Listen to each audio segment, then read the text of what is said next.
just to get us back on normal footing.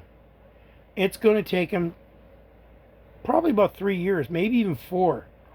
And he's going to have to give us regular reports as to what's working and how it's going so we can see that he's keeping his word. And the other thing they're going to say is Carney flip-flopped on Trump going in with Israel into Iran. I agree with it. He agreed with it, which he was right. And then he took it back. And then he took it back again because his party didn't like what he said. And I'm going to tell you something about that. What he should have done was not answer the reporters right off the bat. What he should have done was said, I need some time to consult with my caucus and with my advisors, and I will get back with you as soon as I possibly can. At this point, the United States is our ally.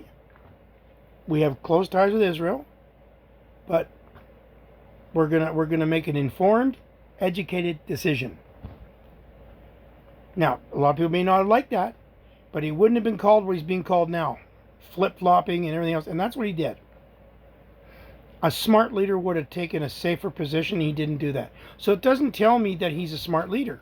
He can be. He has intelligence, but he doesn't use it. And I'll tell you the other thing about that. He likes to run his party and do everything the way he wants.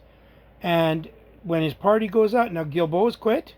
Now he's got another member of parliament talking about him against what he stood for, and that made him pull back. So how rosy are things in the Liberal Party?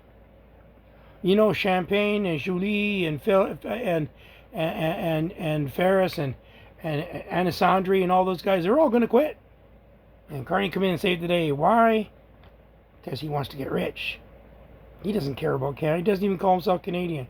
Over in the European Summit, he stood there and said, I'm a European. I'm European. I'm not Canadian. Doesn't even live in Canada. He stays here while he's working, but he doesn't live here. They live in the States. Live in the States.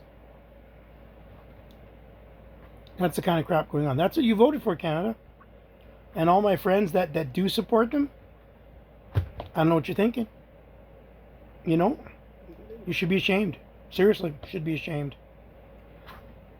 You know, it's frustrating. The last couple of videos I put on here, by the way, a little while back, I was really animated. I kind of calmed down now and just kind of talk about it. But I'm frustrated because I grew up in Canada. I love my country. I made wonderful friends doing my Elvis tributes and stuff. But this ain't right. I mean, come on.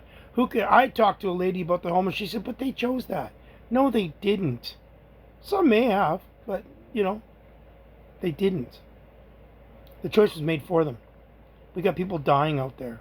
We got kids missing meals. We got people using food banks.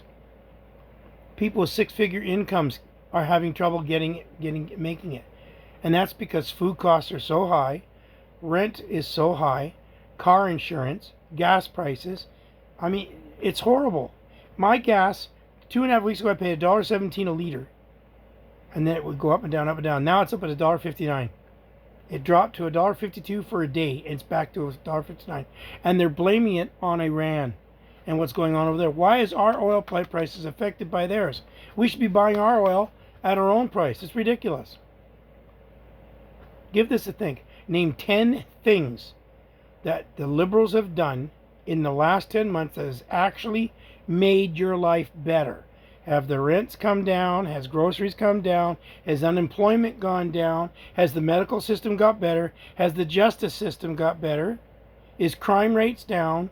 No, none of it. Not one good thing has happened. Except our lives have gotten tougher. And the only ones that are doing really well are people in the 7-figure income or 8-figure. It's ridiculous. There's so much more we should be doing. We should be using our resources to climb out of this. We should plant more trees and clean the deadfall up so we don't get as bad forest fires. Build carbon capture machines to take that carbon and then use it to manufacture goods, not pump it into the ground. Clean our watersheds up. And over time,